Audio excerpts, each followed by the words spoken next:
I show myself to be on. Check. Can y'all hear me? You can try to yell. We good? Man, it's good to see you guys. I know we don't know each other, not all of us anyway. My name is Andy, and I have the privilege of being the pastor of this faith community that is housed in this place and several others. And since I don't know all of you, would you do me a favor? And on the count of, it seems like it's working now. On the count of three, would y'all just tell me your name? 1, 2, 3. So nice to meet you. I could tell earlier that y'all were into corny jokes. That's why Nick is your leader. So. He asked, he says, so is that the joke? I said, please let it be. But I got even. And I think he's going to find this funny. That little poem that he read, I pulled my phone out, shot a video. It's already on Facebook. So I tagged him in it, so it's really easy to find him, go home and share with all your friends. I can't wait to hear what Daniel says about that. I think it'll be great. What I thought was classy was the multiple pages of really small paper that you had to staple together.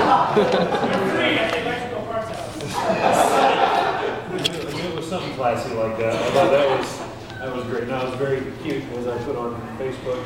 They're going to be married in 6 weeks, so they're still allowed to be sappy. That was the excuse. So glad to be with you guys tonight, and I am just excited. It looks to me, from where I stand, the last couple times I've been here, that you're growing, and not only in numbers, but from what I've been told, you guys are growing in spiritual depth and effectiveness, and that is just fantastic. So if you do me a favor, look at whoever you're sitting next to and say, thanks for growing up. Go ahead and tell them. I don't think I can say that.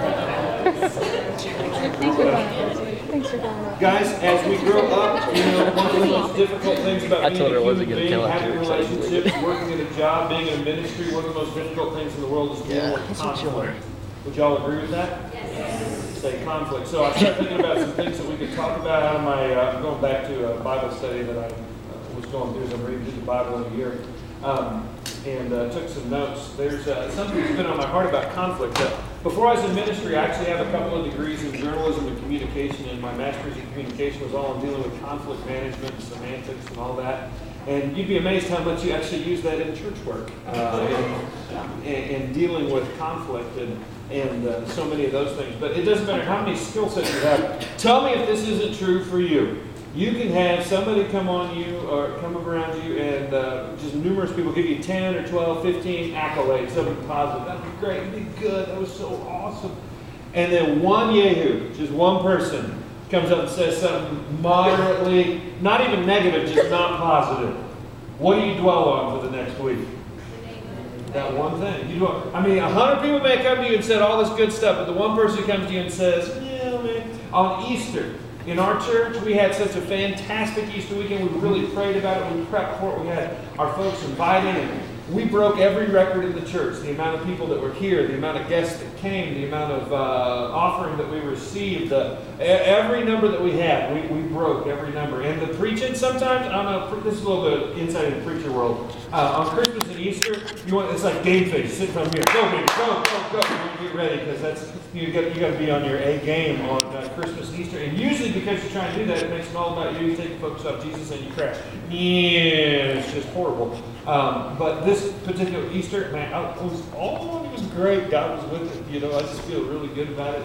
So it was just a good Easter weekend.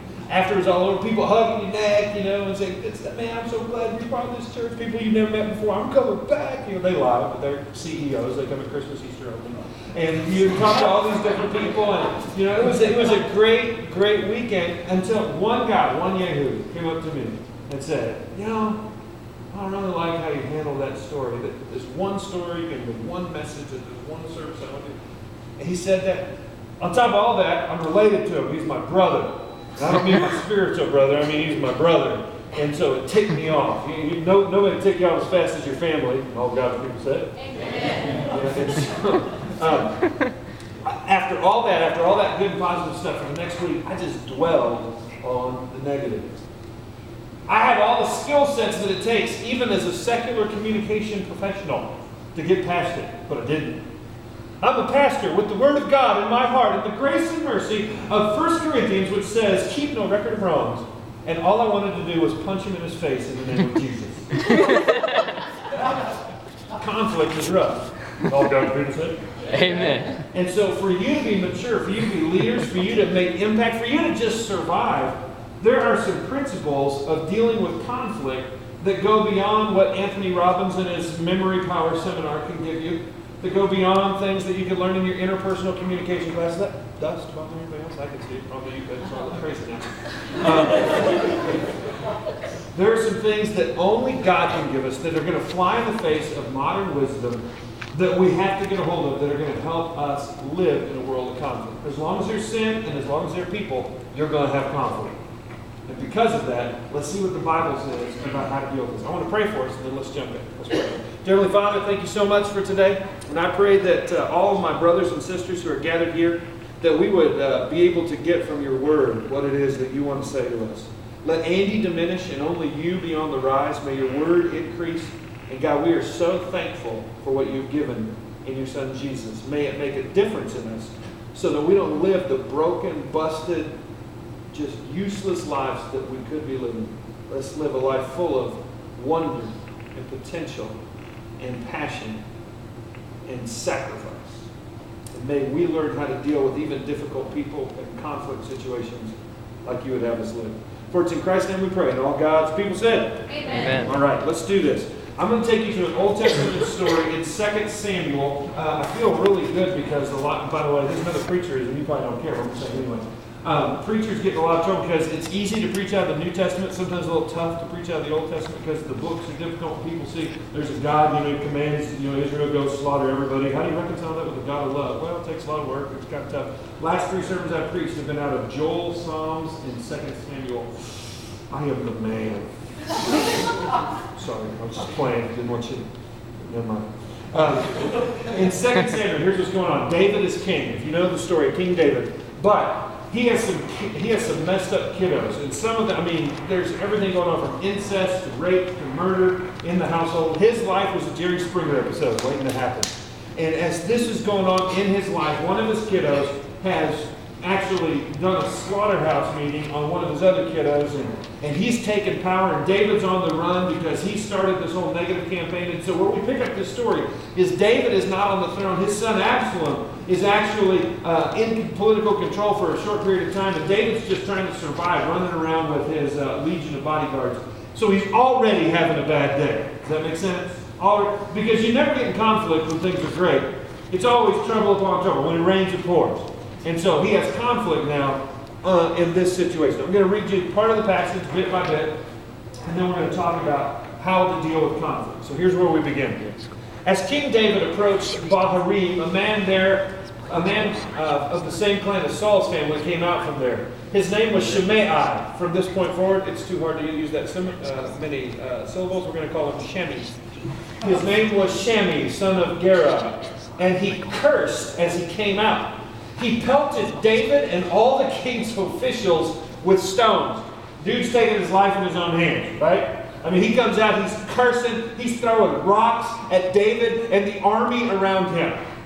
So he's obviously got an axe to grind because he's willing to lose his own life if he's going to throw rocks at David while he's surrounded by his bodyguards. So we got that in mind. He pelted David and all the king's officials with stones, though all the troops in the special guard were on David's right and David's left. As he cursed, Shimei said, get out, you man of blood, you scoundrel. The Lord has repaid you for all the blood you shed in the household of Saul, in whose place you have reigned. The Lord has handed the kingdom over to your son Absalom. You have come to ruin because you are a man of blood. Now, what I'm going to do for the next couple of minutes is we're not going to talk about the appropriate response. I want you to identify. If I say identify. You've probably been under attack. You have probably been hurt. But I want you to see all these different elements, and I want to talk about them. And for you to see David's response in just a moment, you're going to have to know that of the 1 or 2 things that you've been attacked with, he hit all of these on all cylinders. And let's just make sure we know where we're coming from. The first thing that happens in this is he is cursed. Everybody say cursed. Now there is nothing that will escalate some conflict faster than a few curse words. Isn't that right? Have you ever been driving along singing praise songs to Jesus? Shine, Jesus, shine. And you're so in the spirit, you cut somebody off in traffic, and you're like, oh, I'm sorry, brother. And as they come by, you wave at them, and they wave at you. But they don't wave at you like you waved at them. I mean, there's nothing that will change you from shine, Jesus, shine to I'll run you off the road quicker than the one-bird salute. Isn't that right? And when somebody curses you, when they do that, it just causes all this anger to well up in you. Now, there's another meaning. This cursing here was beyond just curse words. This cursing was, I wish ill on you. I hope you die. I hope you rot in hell. I hope that everything... I mean, this is cursing. This means when somebody says, I damn them to hell. That was a curse, wishing that at the end of your days you would go to hell. That's condemnation. And when he says curse, he's not only using curse words, he is wishing ill. Whenever somebody uses a curse word towards you, or flies you the bird, or does something like that, you are upset about that because you know they are condemning you or your action. You ever been there before? Anybody ever cursed you? And when somebody cursed you, did you go, oh, that poor brother? I mean, when somebody cursed you, my sister, she's just a little wayward right now. No, when they cursed you, you wanted to jack slap them in Jesus' name, didn't you? I mean, it's tough. It's rough. Begin to identify. He cursed. What's the second thing that he did? He started attacking David for what he did. You man of blood. You're a man of blood. What he was saying is even though David was standing in the role of king, he was a warrior and a soldier. And there had been bloodshed between his household and the household of Saul, the king before him.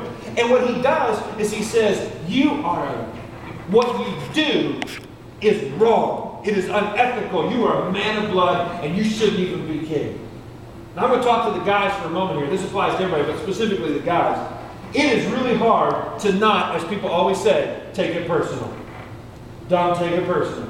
When they evaluate your job, you sit down at that year-end meeting, and they say, well, I'd like to evaluate your performance. I've got a few hard things to say, but don't take it personal. Because so many of us, whatever we do, we associate, right or wrong, the truth is we associate so much of what we do with who we are. When you meet somebody for the first time, you meet them for the very first time.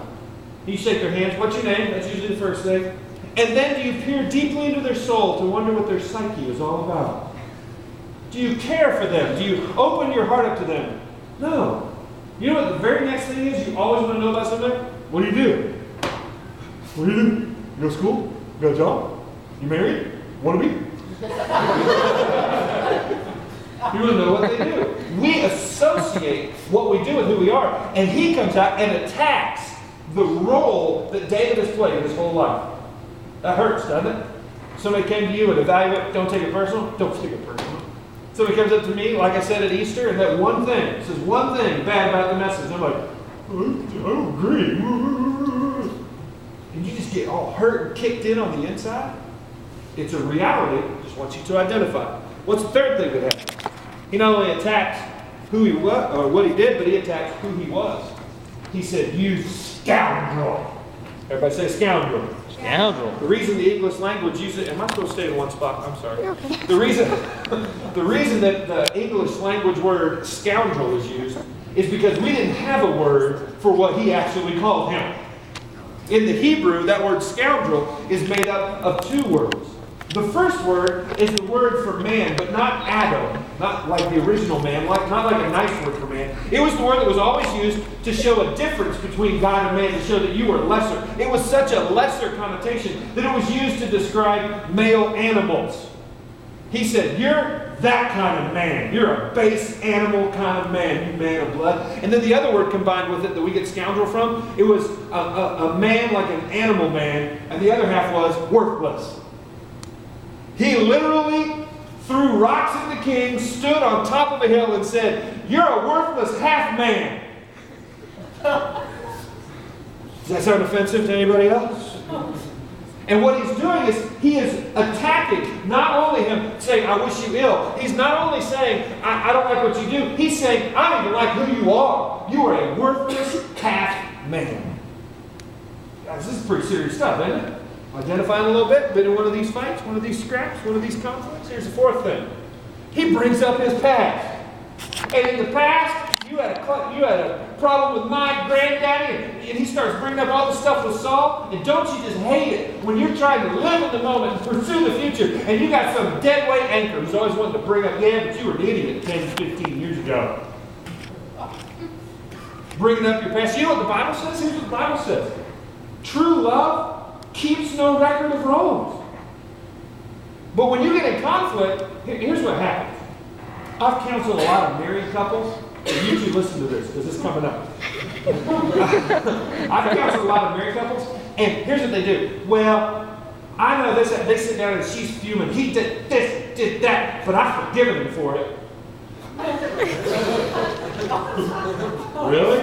Yeah, I've forgiven him. It just really makes me mad. I think we need to start with your definition of forgiveness. Do you love him? Yes, I love him. That's why I want to smack him in the face. Because he did. Now listen, when we bring up the past, we are doing what God has promised not to do to us. Does that make sense? Conflict. It's so easy. There was an old guy in the 80s. Anybody remember Carmen? He was a really bad 80s Christian singer. I love him to pieces. He was so. Somebody remember Carmen? Which is invitation. It's so much fun. But one of his songs, it was Revival in the Land. It has this great line in it, and it's great theology, but everybody makes fun of it because Carmen said it, but I live on it. It says, every time the devil reminds you of your past, you just remind him of his future. I just love that, you know what I mean? It's so, and the teaching of it, it's Carmen, it's okay. The teaching in that is that we are allowed to move beyond the past. And when you get in conflict, people like to throw that dirt up all the time. A mistake that you made, a decision that went wrong, a failure that you had. When you get in conflict and that happens, that is not like cursing. Cursing makes you mad. When somebody brings your past up, most of the time that deflates who you are. Identify, feeling again. This guy's standing on top of the hill, he does something else. He brings the God card in. Don't you love when somebody slaps the God card down on you? He goes, and God has brought judgment on you. I hate it when somebody brings out the God card. Because you can't argue with that. You're like, well, you're just stupid. Somebody slaps the God card on you. I mean, do you know what I mean by the God card? He says, God has judged you. You're like, really? Did he tell you that? Because what you're telling me, if you're telling me God has judged me, is that you think I'm stupid and so does God. But you and God are on a team and you're both over there picking on me. People slap that God card down. Well, God told me. I had vision. God said this. You know, people have vision for my life all the time. Do people do this to you? People come up, God told me to tell you that you need to, wait, you stop right there. God told you to tell who? Me? There's something wrong with that because I'm trying to listen to him every day. Either God's not on speaking terms with me, or I'm not listening to him, but what you're saying is you have to communicate to me. Listen, somebody slaps that God card down, it's not playing fair. Because when somebody says that they're close to God, this is what God said to them, and it means you're wrong, they're just telling you that it's he and God against you. Because that hurts, doesn't it? Hurts. Okay, I'm just trying to get, we're not even to the teaching. I just want you to identify. This one is really tough. Here it is. He brings his family in. Your son Absalom's all the time. I'll tell you what, I'll tell you straight up. I get mad at my family. Anybody else get mad at their family every now and then? Just give it, don't you lie.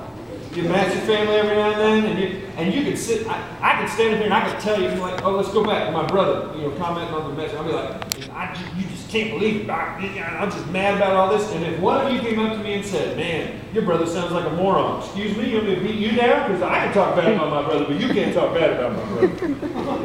Y'all know what I'm talking about, don't you? I can say anything I want, but you better shut your mouth, because that's my family. See, there is nothing so low. There is no conflict so bad as when it gets to the your mama so jokes. When they start bringing family into it, it is done. It's ready for a throwdown. And in this one conversation, look what happens. In this one conversation, not even a conversation, he's yelling from the top of the hill. He curses him. He makes fun of what he does. He undercuts his character. He brings up his past. He throws the God card, and he brings his family into it. He ends everything with a yo mama statement. And we're forgetting one. I don't even have this on the slide. Here's the big one. He threw rocks.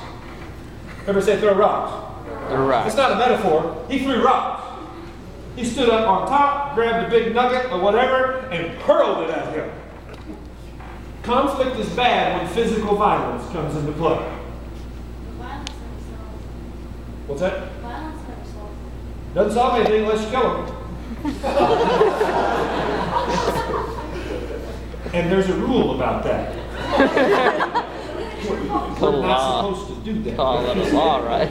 But listen, physical violence, I'm not just talking about throwing rocks or throwing a punch. Because I know everybody in this place has been in a place where you want to slap somebody. I'm talking a lot about slapping and hitting them.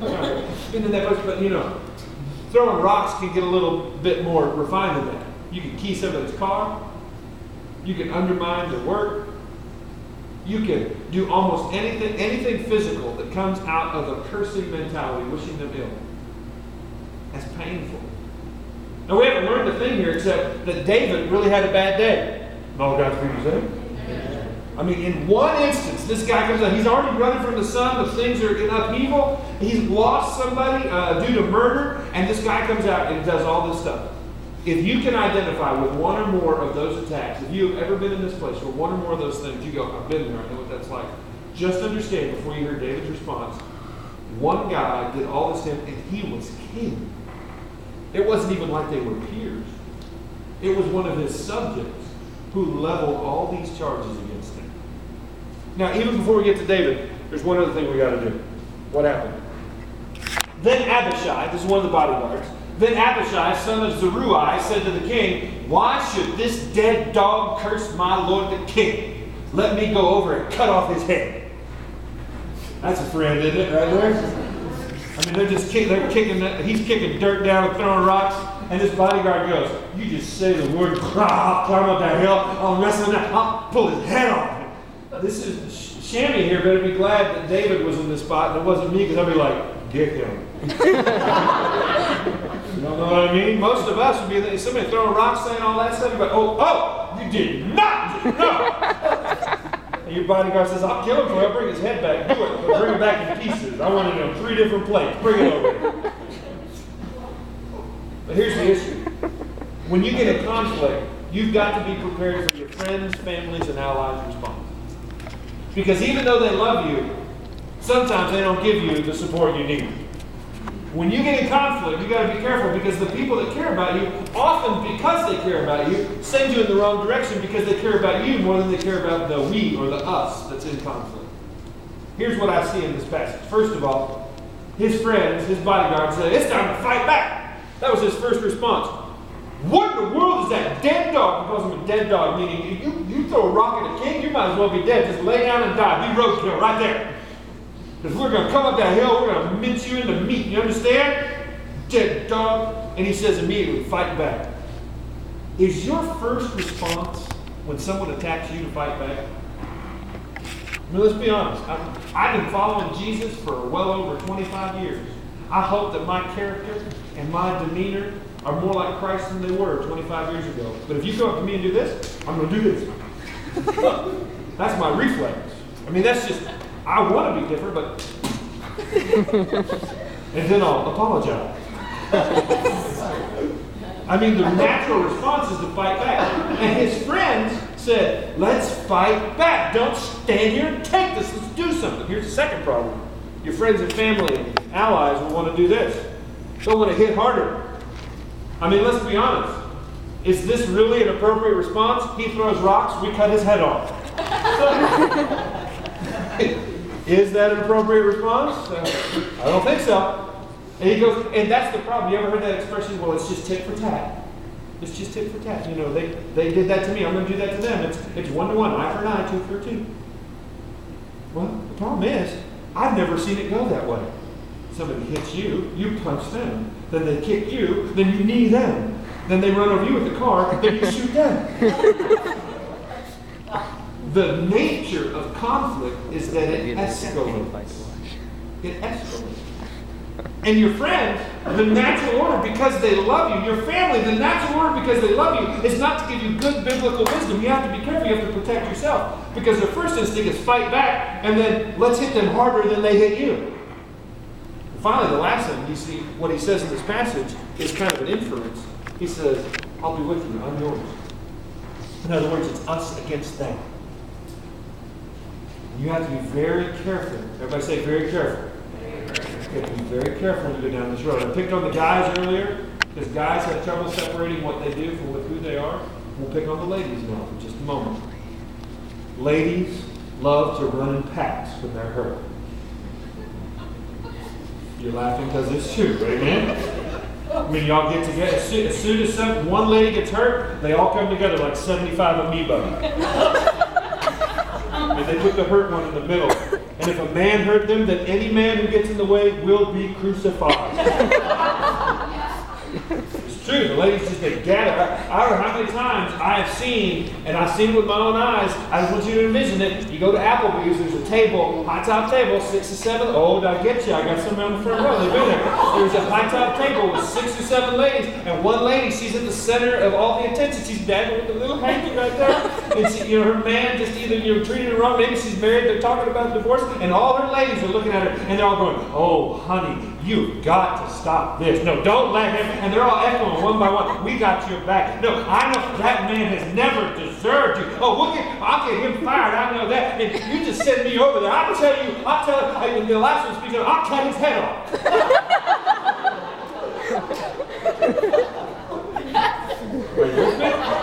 I mean, we understand where I'm coming from, but you've seen this mentality take place. That whole "I'm with you, I'm on your side," what it indicates is that, here's the problem. The people who love you want to side with you. I got news for you. I have never, including my own, I have never seen a conflict where it was all one person's fault. It may be 90% one person's fault, but the other person's got the other 10%. And when you only listen to your allies and you do this team building, then you get a skewed perspective that you are like God, you are infallible, and they are just idiots who need to be punished. Be careful. Everybody say, be careful. Your friends and family, because they love you, your allies, will say, "Fight back, hit harder, we're with you all the way." It's not the response God wants to deal with conflict. So what is David's response? I'm going to tell you, as you read this, as you hear this, this is one excellent example of what God wants us to do. But the king said, "What do you and I have in common, you sons of Zeruiah?" He's talking to the bodyguard. "If he is cursing because the Lord said to him, 'Curse David,' who can ask, 'Why do you do this?'" David then said to Abishai and all his officials, "My son, who is of my own flesh, is trying to take my life. How much more this Benjamin? Leave him alone. Let him curse, for the Lord has told him to. It may be that the Lord will see my distress and repay me with good for the cursing I am receiving today." How do you respond to conflict? What is the biblical response? What is the noble, the kingly response to conflict? The first thing that David did was he listened. Everybody say listen. Listen. No, nice and loud. Everybody say listen. He listened. This is stuff you're not going to want to hear. The rest of it's kind of funny, and you're identifying like, "Yeah, that's right." This stuff is hard. The king, who had every right by custom and law to demand that Shammy be put to the sword, he listened. He listened. When you're in conflict, that's the last thing you want to do, because the person you're in conflict with is obviously stupid because they don't agree with you. And if you've ever been in a real heated discussion, maybe even call it an argument, the problem is that the two of you are not really listening to one another. You're just waiting for them to take a breath so you can jump in and tell them how wrong they are. They're going, and another thing, I just want to tell you, and you're not even listening. You're like, ready? You're formulating your thoughts in your head. You've got a verbal spear. You don't want to lose it. Think about it. They took a breath, and your mama. But David listened. You know, even if they are 90-95% wrong, you need to be listening for that 5 to 10% to hear how you might be able to fix it. Everybody say, listen. You want to deal with conflict God's way? You got to listen. Here's the second thing that he did. This one's tough. He empathized. Empathize. Now, empathy is not sympathy. Sympathy is when you go, "Oh." Empathy is when you go, "I've been there. I've done that." I had brain surgery last August. And I've had a lot of people come to me and go, "Oh, surgery's tough, isn't it?" "Yeah. I had my appendix out." "You know, okay." I had brain surgery. They put a metal plate in my head. Don't look at me like we're in the same club. Maybe that's a little, fearful or arrogant on my part, but You know, if somebody wants to talk to me about the surgery, they better have a line in the back of their head, brain surgery, and a metal plate, because that's the group I want to be in. Understand? I broke my finger. Oh yes, I had a local. It was hideous. Empathy is when somebody comes up to you, and you know what happened? I had a guy come up to me after surgery, and he took my hand. He goes, "Here, trust me." I go, "Okay." And he put my hand on his head. He had a full head of hair, not like me. And he put my hand on his head, and it just kind of sunk in. I went, "Whoo!" And I said, "I'm so sorry, but what was that?" He goes, "I just want to show you." He goes, "I had brain surgery before they started putting metal plates in." I said, "Is it a soft spot?" He goes, "Yeah, I have to be careful." Everybody else talking, "Oh, I understand. Like, yeah. That guy, when he goes, "Hey, let me tell you," I'm like, "I'm listening." I'm listening. Empathy. Everybody say empathy. Empathy. What did David do? David looked up his guards off. "That dead dog, let me have a cut his head off." And David said, "You know what? My own son wants me dead. My own flesh and blood wants to kill me. How much more a descendant of Saul who thinks that I killed his great-grandfather?" Give him a break. When you're in conflict, I'll tell you what, the world would have less than half the wars that it has right now if human beings could learn to do this. When you get in conflict, just put yourself in their shoes for just a moment. When you get in your next fight, you want to derail a fight, you have a significant other, and you fight, here's the first thing you do. Stop just a minute. Tell me how you feel. Is this a trick? I have an 11-year-old going on 17. And he's getting to that age where he is starting to really get emotional. The hormones are starting to come. And he's just a little difficult every now and then. I love him to pieces. He's my mini-me. He looks just like me. And he acts just like me. And it drives his mother crazy, which makes me wonder if I drive her crazy. Anyway, yesterday it kind of came to a head. He said something, did something, and right before that, I thought everything was happening. I'm like, "Hey, we're going to small group, they're really good." And then we're walking out the door, she's like, I'm like, "What happened?" And he comes out, he's got tears coming down his face. Not those sad kind of tears, those mad tears. I'm like, "Oh, no." We get in the car and drive over to a small group all the way. She's saying, "He will not." We're going through all that stuff. When we get there, all of a sudden just hit me because he's mini me, looking at the rearview mirror, and I go, I don't remember it all, but I remember feeling totally powerless as a preteen and teen. I remember feeling like I am a slave in this house. No one listens to me. Y'all remember those feelings? I mean, we got older and we got smart. When we were there, that's what we thought. If, by the way, if some of you go, "Yes, that's true," you still need to grow up a little bit. But I realized that's not where he was, and so I looked at Mom. I said, "Hey, why don't you go on into small group and let me talk to him for a little bit?" She's like, "Gladly. Make sure you set him straight." She left. I turned around, and he's doing one of those things, looking out the window, tear-stained faces. I said, "Look at me." I said, "Take a look off your face. I want to ask you a question." Look. I said, "Buddy, what's it like to be 11 and live in our house?"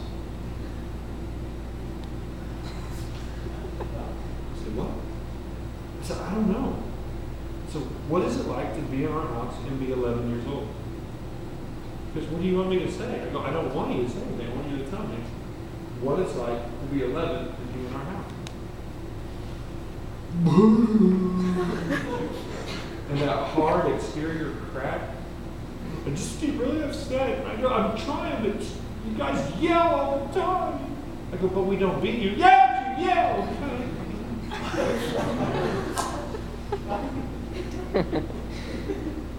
We spent 45 minutes in that car. When we got done, you know what I said? "Thank you, Dad. Could you tell Mom all that stuff?" I said, "Yeah, I'll talk to her tonight." 3 times today. You know, part of his punishment for what he did wrong, is that he has to do his and his brother's chores every day. They have a chore chart every day for the next week. And I looked at him and said, "You want to build your trust back? You do that, you do it right without grace." So he got home from school today. He set his book back down and Kathy said, "Where'd he go?" I go, "I don't know. What do you think he's doing?" And I knew what he was doing because he was being a good boy. And she found him. Are you doing his or is he doing his brother's? She goes, I don't know. She checks me. So what you told him to, right? Sure. And he kicked, she's whispering to me, I'm sitting at the computer, and she leaves the room, and he comes over, and he whispers to me, I'm doing both sets of chores. She goes back, I'm doing both.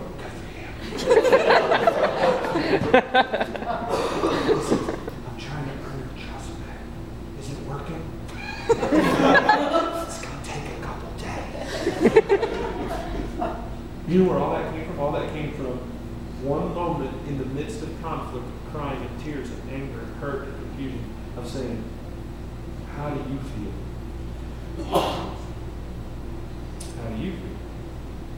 King David empathized. Everybody say empathy. Empathy. Everybody say empathy.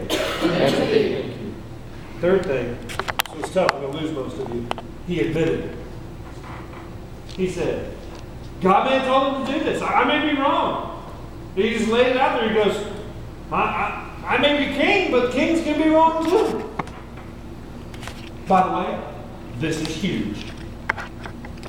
That's why it's so quiet. Because none of you want to go down the road, well, when I'm in conflict, how about we just agree to disagree? How about you agree that when you're wrong, you admit it? Matter of fact, I've gotten so good at this, let me tell you how humble I am. I've gotten so good at this that I often, when Kathy, I walk in the room and I can tell she's upset, I go, I'm sorry. She goes, for what? I go, whatever it is. I'm sorry. You know, we need to learn those words. Matter of fact, let's all say them out loud on the count of three. The first one is I'm. The second one is sorry. Ready? Count three. 1, 2, 3. I'm sorry. See, some of you are like, I.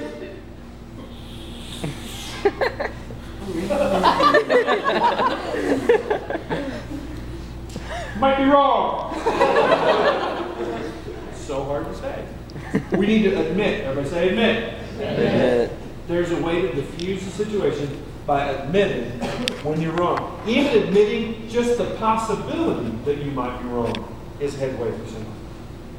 By the way, when you admit, it's not really an admission, a confession, or an apology if anything is added to it. I'm sorry, but. Or if you add this, I'm sorry if.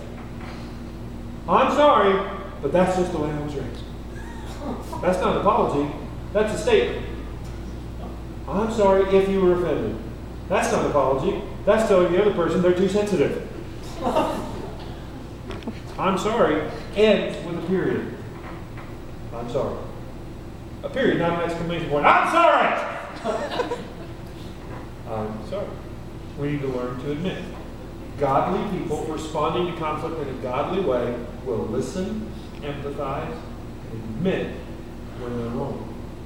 Number 4, the last one. He trusted. Everybody say trust. Trust. Now, what do I mean by trust? His last statement was, if God told him to do this, then who am I to say he shouldn't be doing it? But if he's wrong, then God might bless me for suffering through this criticism. And what he told the soldiers was, just trust. You see, it's not what somebody thinks about me, and it's not even what I think about myself. What does God think about this situation? And he just trusted that the God of the universe would sort it all out. Y'all remember that old t-shirt from back in the 80s? You were too young to remember it, maybe. It was the old Marine t-shirt, kill them all, let God sort it out. It's a horrible t-shirt, but a great theology. And what David was saying was, I don't have any reason to defend myself. I'm going to let God be my defense. It's trust. Everybody say trust. Trust. Now, I seriously wish that at the end of this, Shammy would look down at the mountain and say, he's not coming after me. He didn't send his guard. He's continuing to walk on. The love of God must be pouring through him. I am convicted of my arrogance, and I fall on my knees and beg for the king's forgiveness. I wish I could tell you that, because then I can tell you if you do these 4 points, the Bible indicates that you're going to be reconciled and everything will be fixed. By the way, in communication, I don't believe in conflict resolution. I don't think there is such a thing as conflict resolution. The only way conflict resolution takes place is if somebody dies. One person left, I win. That's conflict resolution. I do believe in conflict management. You manage the conflict. You exist somewhere in between the 2 points of view. And what David did here is he said, I don't know if he's right, I don't know if I'm right, I know God's always right, and I'm going to let God sort this out. And I wish I could tell you that Shammai then went, oh, what a wonderful man of God, I've changed my heart. But I want you to see this. So David and his men continued along the road while Shammai was going along the hillside opposite him, cursing as he went and throwing stones at him and showering him with dirt. The king and all the people with him arrived at their destination exhausted, and there he refreshed himself. I say this to you so that you know, if you do things God's way, it doesn't necessarily mean other people are going to do things God's way. But it didn't mean any less for David. I'm going to do what God wants me to do, and as they will keep throwing rocks and kicking dirt and cursing all they want, I'm going to do what God has called me to do. When you get in conflict, when you get in a tough situation, you say, well, I forgave them, or I tried. I hear that all the time as pastor. Well, I tried. They're not trying. Doesn't matter if they try. What matters is, are you doing what God wants you to do? Does that make sense? He listened. He empathized. What was number 3? He admitted. See if we listen. And he trusted. That's what it means to act like a king when it comes to conflict. Let me pray for us. Dear Heavenly Father, thank you so much for today. And I just pray that for each and every one of us, when we go through moments of conflict or seasons of pain, that we would be willing to act as you would have us act. That we would not make our positions or our patterns dependent on other people's response. And even if we are showered with rocks and dirt and curses, we will be the people you've called us to be. For it is in Christ's name we pray, and all God's people say, Amen. It's a pleasure to be with you guys, and it's so good to see you. Thanks very much. Any announcements? Music? Yeah, after that.